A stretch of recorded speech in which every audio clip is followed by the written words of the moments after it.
Hola, hello! Usually, on this channel, we speak about Spain and learning languages, as I am Eastern European who moved to Spain, to the south of Spain, the city called Malaga. But today, I will tell you about my new destination. Here, I'm doing my 1 month of remote work. Look at how beautiful it is. Since there isn't much information about Baku in English, I decided that I will create a series of videos. I will film some interesting things about the city.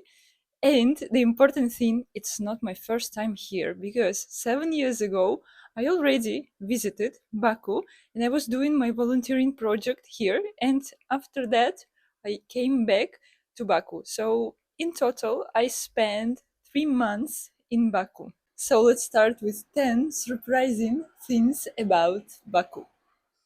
The first one is definitely the flights here. I was sure that there were no options to travel here from Europe with a direct flight, but it's not true. There is Wizz Air, and you can get here from Rome or from Budapest with a direct flight, and sometimes they have really nice offers. Since I was traveling from Spain, it was not the best connection for me, but there are flights with stopover in Istanbul from Madrid and also from Malaga. So if you're Spanish or you're anywhere from Europe, just check the flights and probably you will get a nice stopover in Istanbul.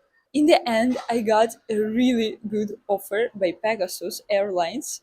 Let's first consider the distance because there is almost 6,000 kilometers between Madrid and Baku. My return flight with stopover in Istanbul cost me only 230 euro. 230 euro. To go to Madrid on weekends by train would cost you 100 euro. That's craziness. And here we have 6,000 kilometers. And actually, I took the flex tariff, so it's the most expensive one. The cheapest one was 70 euro one way. So check discounts that sometimes Pegasus offers before purchasing your flight here. Let's go for a short walk and I will keep telling you things about Baku. I used to think that Istanbul was a city of contrasts, but Baku is also a city of contrasts.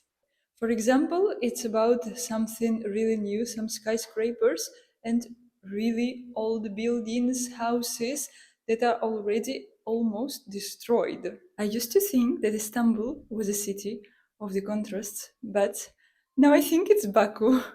Look at the elevator that I have at my new modern apartment building. Here is the pretty hall that we have, so it's all nice here, but other parts of it are not that nice. Just one small thing. I created a community for expats and locals. It's been only 1 month and we're already more than 170 people on WhatsApp. We have weekly meetings where we practice languages, talk to each other. It's for networking as well and cultural exchange. The link is in the description.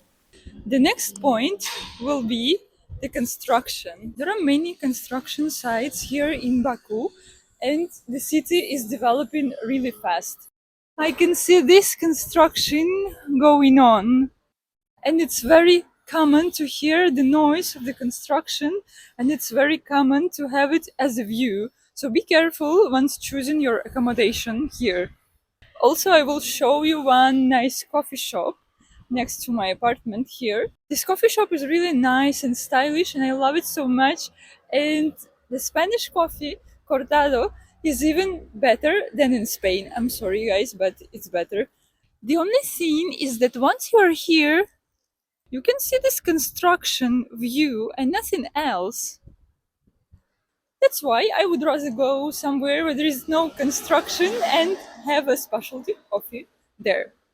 And there are many places like that. The cats in Azerbaijan, the cats in Baku. Cats here are actually everywhere, and this is so shocking to me. I'm used to the situation in Spain where there are no cats at all in the streets. Like, it's really difficult to find a cat. But here, the situation is very similar to Cyprus and to Turkey because cats are everywhere. I always joke that there is never a place without a cat. and it's almost the same cat. So every cat has their own place, their own supermarket, their own coffee shop, their own restaurant. Some restaurants, some places have even more than one cat. In my city, in Ukraine, we had a coffee shop, a really popular one, which was called Cats and Coffee. There are cats, and you can always go there to play with them, also to eat a cake and to have some coffee. But I think here in Baku, this concept would never work because cats are already everywhere and are already in the coffee shops.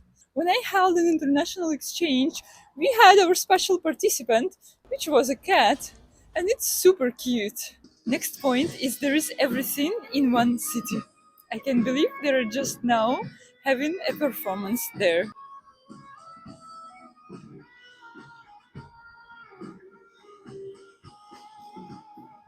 But the cultural life is not something I wanted to talk about. My point is there is everything in just one city. For example, there is a whole neighborhood that looks like Paris and it's super nice and cozy, but I swear the apartments are not that tiny as in Paris. Also, there is Baku Eye. There are skyscrapers like in Dubai, and there is this Denise Mall, which is really, really beautiful, and it reminds of Sydney Opera.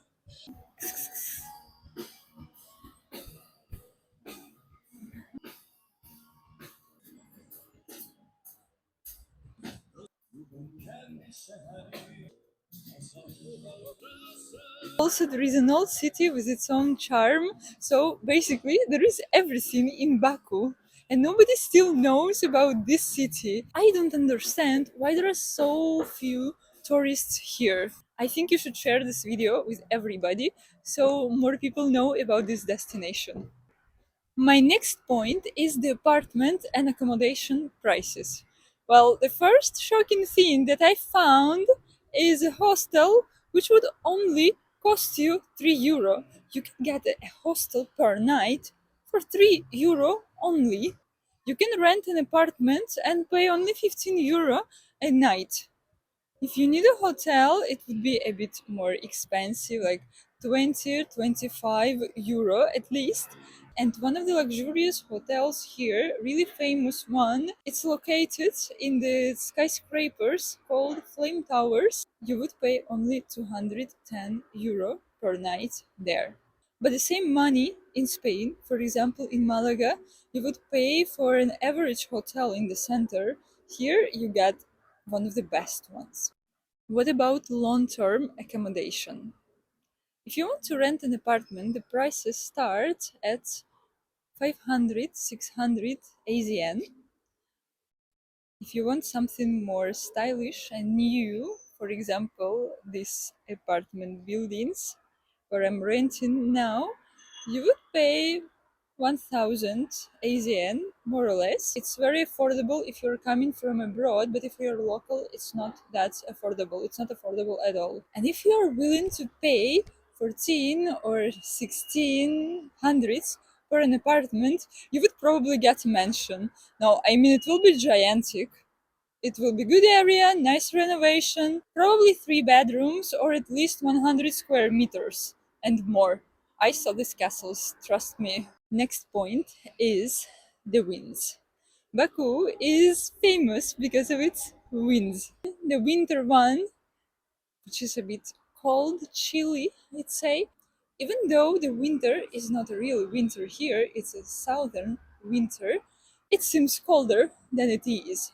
In the summer, there is another kind of wind, which is dry and hot. But it's not every day. Today, for example, is not windy at all.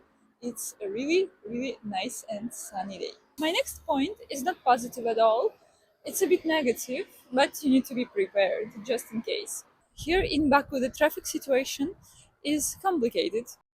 If you're a pedestrian, it's actually pretty hard to cross the road, even if there is a pedestrian crossing.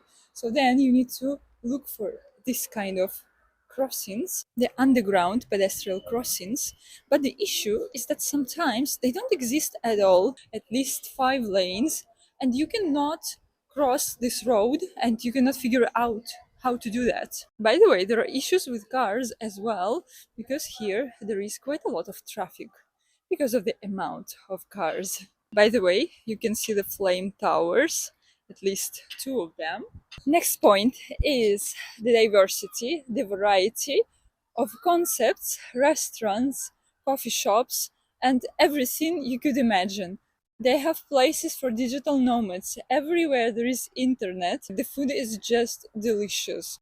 I haven't tried anything that was not good here, I swear. And there are so many restaurants from everywhere in the world, so you could try anything here and at affordable prices. Also, it's something new, but specialty coffee is a very popular topic nowadays, and they have many roasters here now with amazing coffee.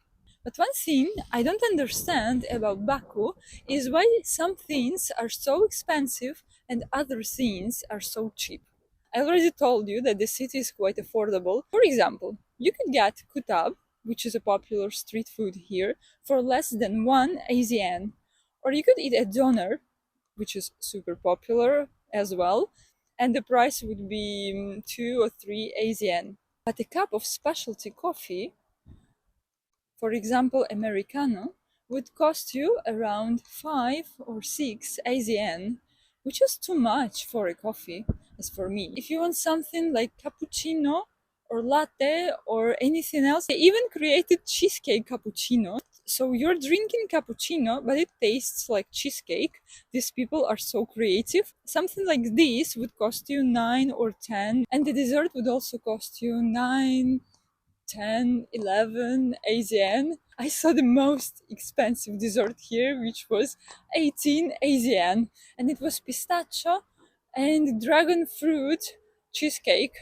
But the same cheesecake in Barcelona would cost you €4. So to have a cup of coffee and a cheesecake, you would probably pay 20 manat, and it's already a dinner in a nice restaurant. Other things here are pretty cheap. For example, the bills are super cheap, like water, gas, even gasoline here is quite cheap.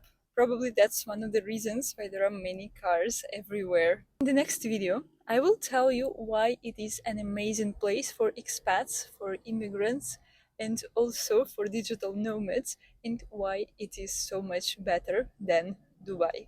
Don't forget to follow me and see you in the next videos.